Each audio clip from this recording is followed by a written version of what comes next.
Hello everyone, my name is Dr. Frankie. In this video, I'm going to share with you my 5 top tips of how you can live a happier life. We're all going about our day-to-day life, being busy, zipping about from one place to another, going through the motions of daily life.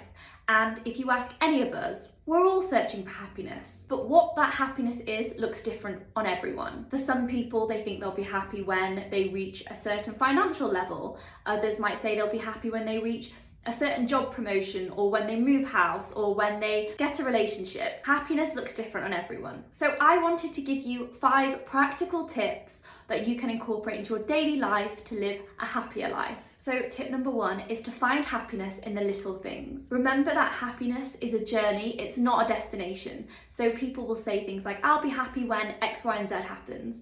But I'd urge you to find happiness in the little things that happen in your day, whether that be going for a walk and getting a nice cup of good quality coffee and actually sitting and enjoying it, or whether that be connecting and having a conversation with a close friend or family member, or appreciating nature on your walk rather than just going out the motions. You can find little things in each day that make you happy, and if you look for them and you find them, your mood will automatically be elevated and you'll feel happier in general. If you constantly go through life thinking, I'll be happy when this happens or when that happens, you don't appreciate and show gratitude for what's happening right now, and you won't be as present in what's happening right now. And actually, when you get to that destination, it might not be what you thought it was going to be. So it's better to try and find happiness in the present and in your life where it is now, rather than kind of pinning all your hopes on something that might happen in the future. Doing this will actually work wonders for your mental well-being and your mental health, because you're going to have daily positive affirmations and find happiness in the daily life, which is going to help your mood. That leads me on to point number 2, and this is to prioritize your mental health.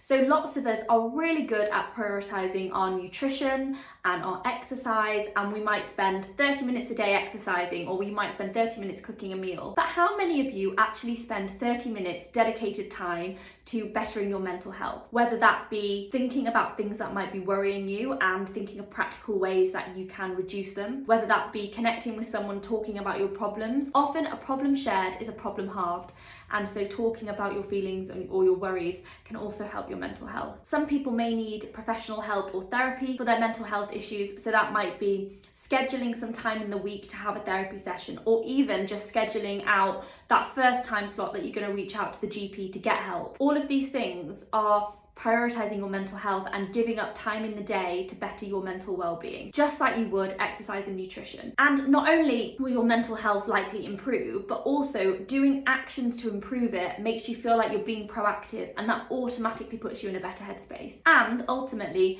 means that you're more likely to sort out the problems that are worrying you. On the same topic of mental health, learning to say no to the things that don't make you happy is hugely important. I think before the lockdown, lots of us had jam-packed calendars and we'd be rushing around and not really feeling present anywhere. Now I think we've all learned to slow down, and if someone says to you now, are you busy at the weekend? I think we're going to have more control over our time and say, no, I'm not busy, but I've scheduled out an afternoon to do nothing. And instead of thinking you're doing nothing, you should flip that on its head and think, I'm having a bit of a self-care day and I'm having a rest. So saying no to things that make you unhappy, and that can be anything like a relationship or jobs or commitments that don't make you happy. Who are you doing them for? Doing things for other people all the time and saying yes to everything doesn't leave you much time for self-care, and ultimately you're going to feel exhausted and feel like you're not looking after yourself properly. Prioritizing self-care and prioritizing rest is a good way to increase your happiness. My 3rd top tip is to stop letting your body image dictate your happiness. I always hear people say to me, Dr. Frankie, I'll be happy when I've lost 5 pounds, or I'll be happy when I fit into this bikini, or I'll be happy when I fit into this pair of jeans that's too small for me now.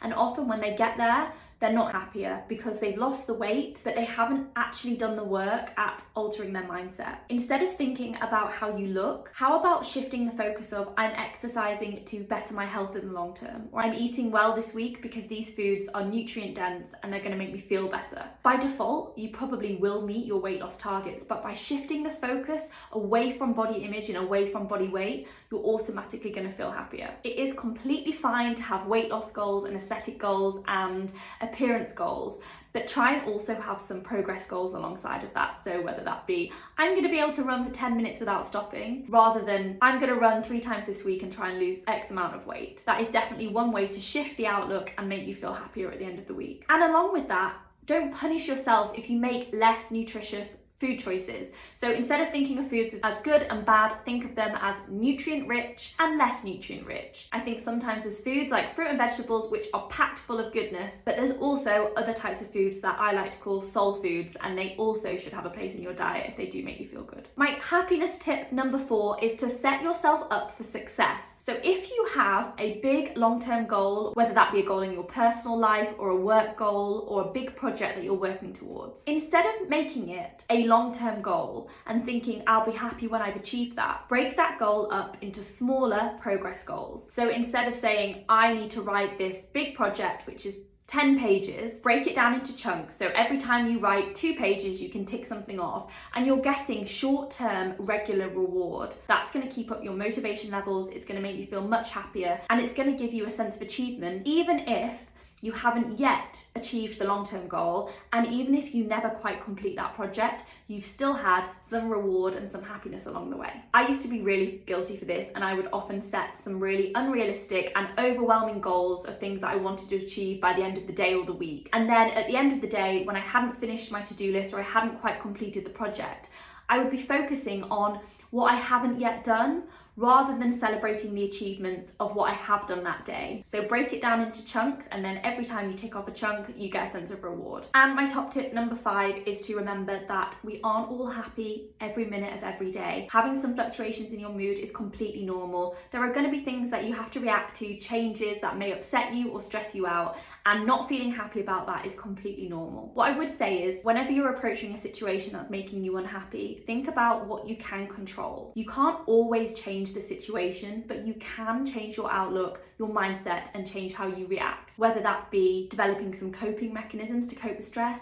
or whether that be reaching out and trying to implement change, whether that be someone at work that you can speak to if there's something causing you unhappiness, or reaching out to your GP to get some mental support. Either way, control the controllables and choose how you react to situations. I hope you found that useful. Remember that shifting your mindset to a more positive one is a work in progress. It's not that suddenly you're going to wake up overnight after watching one video and feel happier, but if you can implement small changes into your daily life that are going to lead you on that route to happiness, then you'll just find happiness in everyday life. And remember, happiness is a journey, it's not a destination, so try and find the happiness in each and every day. My name is Dr. Frankie. I hope you enjoyed this video. If you have any questions, feel free to leave me a comment in the comment box below, and I'll see you in the next video. Bye now.